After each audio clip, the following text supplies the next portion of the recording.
What's going on, guys? Welcome back to the channel, Pete's Carport, and today we're going to dive back into our 1994 Honda Acty mini truck. And so if you guys watched that last video, I had a main fuse issue where it blew on me. We replaced it out, and then about a week ago, now that was about a month after this, it just died on me. I was driving and the car completely died on the road, and first thing I thought of was fuel pump. And so I went ahead and tested that, and it was not kicking on, so I went ahead and ordered a fuel pump. Now I'm making this video to possibly keep you guys from making the mistake I did and just buying parts and throwing parts at it, and hopefully one of you guys might have an issue like this and this can help resolve it. But I'm going to go through the steps that I did. The first things that I always do is check fuel pressure and check spark. Those are the two main components when a car won't start that could go wrong, especially with a basic vehicle like this. So I realized I didn't have any fuel pressure coming out of the fuel pump, and so I went ahead and ordered one. Now I pulled this out of the car, tested it, and it worked. So I started thinking, well, maybe I'm not getting power to the fuel pump, and there's got to be some sort of relay. My fuse is good, and after doing a lot of research, I found that this relay here is a fuel cutoff, so it's kind of a safety relay.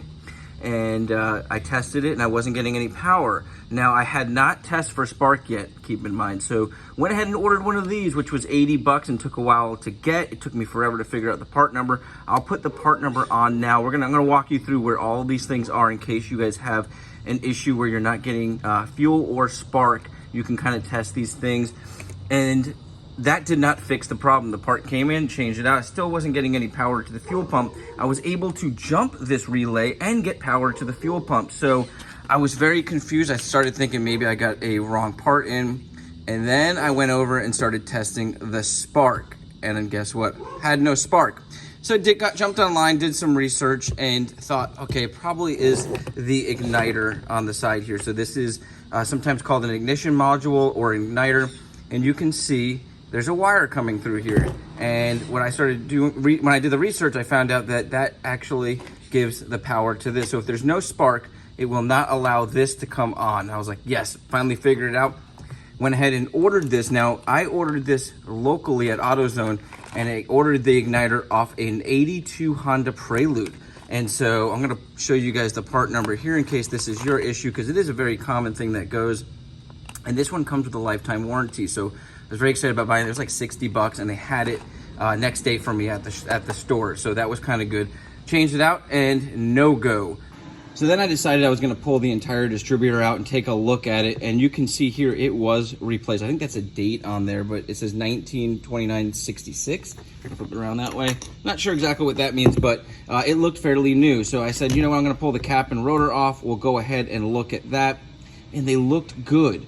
So then I just started playing around with this and realized, what the heck is going on here? And I realized the wire was showing here, and I worked my way down, and sure enough, it is getting burnt. So this is completely seized apart. And so this is why I'm not getting any power to the distributor or to the fuel pump, because it's not getting any signals. And so I'm gonna go ahead and rewire this. Now I'm pretty sure this is completely cut here, and that's why there's absolutely no power. And my guess is it began to short out here. This was probably touching metal. You can see it's very frayed. And we're just gonna replace this entire wire. Now I would normally order in an entire wire unit here, but I don't know where to even start looking for that. So I'm just gonna rewire that wire completely. We're gonna go ahead and put it back in the vehicle. I'm gonna seal it all up nicely. And then I'm gonna show you guys where each one of these components are in case you're dealing with this issue. You can kind of test some of these things out, and hopefully we can get this Honda Acty started again today and do away completely with our main fuse popping, because I think this is the issue. All right, let me go ahead and rewire this, and I'll show you guys how everything kind of goes back in, how I pulled it all out, and then how to test some of these components.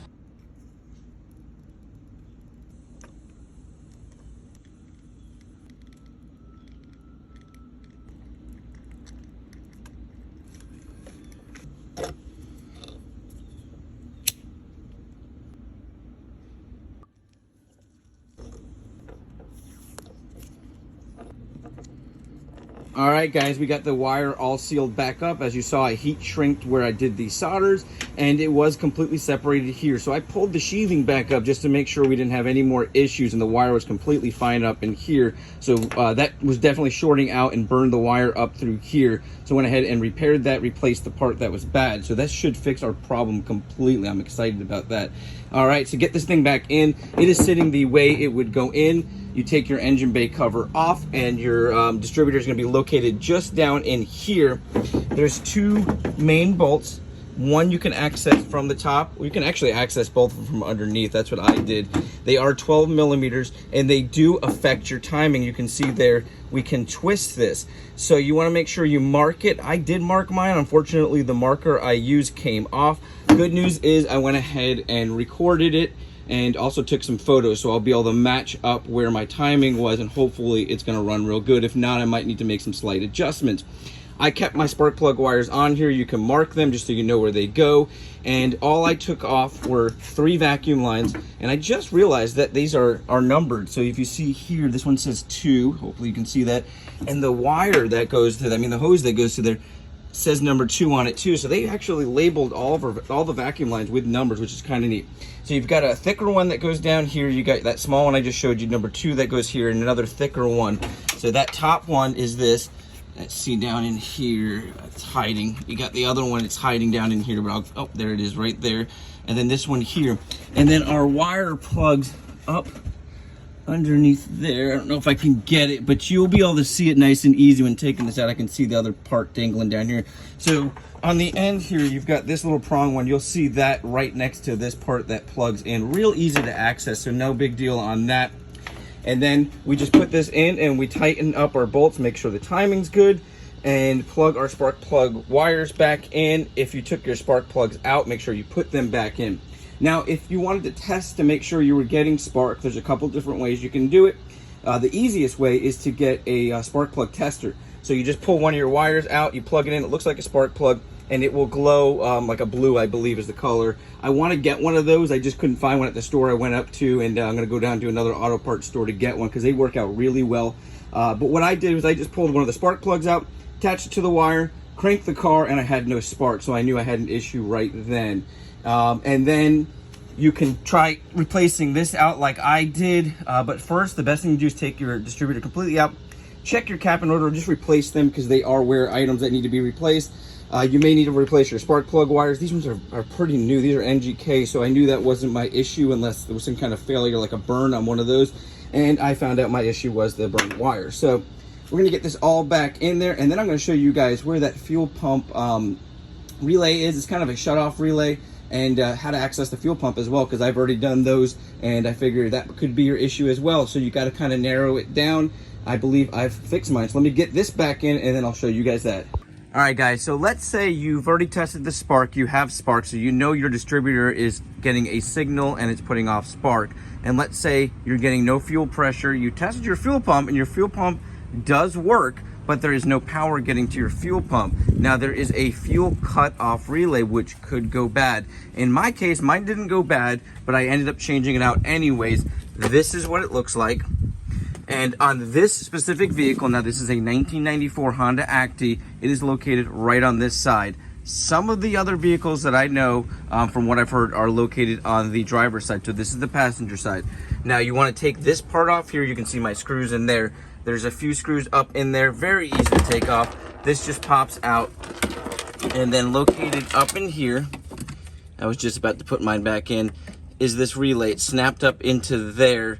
And this is what it looks like. It's got a little metal grate on top. It's got 3 wires going to it. That yellow wire with the black stripe is the one going to the fuel pump. So that's your power wire to the fuel pump. And these other 2, I guess, ground out and give it full power. So mine was just not getting any power because my distributor was not receiving any spark. And so that's your cutoff. And so if you need to change that out, that's how you get to that, because I had no clue how to get to this, and I wanted to document this in case anybody else has something like this go bad. At least you know where it's at and you know how to test it. All right, guys, so everything is put back together, but before we go and start it, I wanted to mention that at the end of your distributor, there's going to be a little notch, and that notch is going to go into your camshaft or gear. And if you have it twisted 180 degrees off, what's going to happen is you're going to go to start it and it's going to pop, or it might not start at all. So just be cautious with that. You'll have to rotate it 180 degrees and you should be good starting it there. You also, like I said, want to make sure your timing is right, which you can adjust after starting the vehicle, but you want to have it as close to where it was as possible. So now the moment of truth, let's go ahead and start it. I don't have my camera to mount, so we're just gonna go in the truck now and start it. And this is the first time, so it might do a popping noise, it might start. So let's go ahead now, put the key in. Whoa, oh, that's awesome. It started right up. I do hear a little ticking noise, which could be a little bit off on the timing, but wow, that thing started right up. That's amazing. So that's good news. Finally, this truck hasn't started in months, guys, or at least a month. It hadn't started, and I had been trying to track down the issue, and I hope this video is going to help some of you guys out there. This is amazing. Let me turn it off just because I've got to get under there and bolt up some of the fuel pump and stuff like that. And so I hope this helps out some of you guys out there who might run into this issue, no spark, no fuel, and maybe it's just one side of the issue. Maybe it's your fuel pump, maybe it's that relay, or maybe in my case where it's the distributor, or maybe it's that igniter on the side. So go through those steps. I'm glad I was able to show you guys the progress of what I did, and I'm so glad it started. This is awesome. You guys have an awesome day, a blessed week, and I'll catch you on the next video.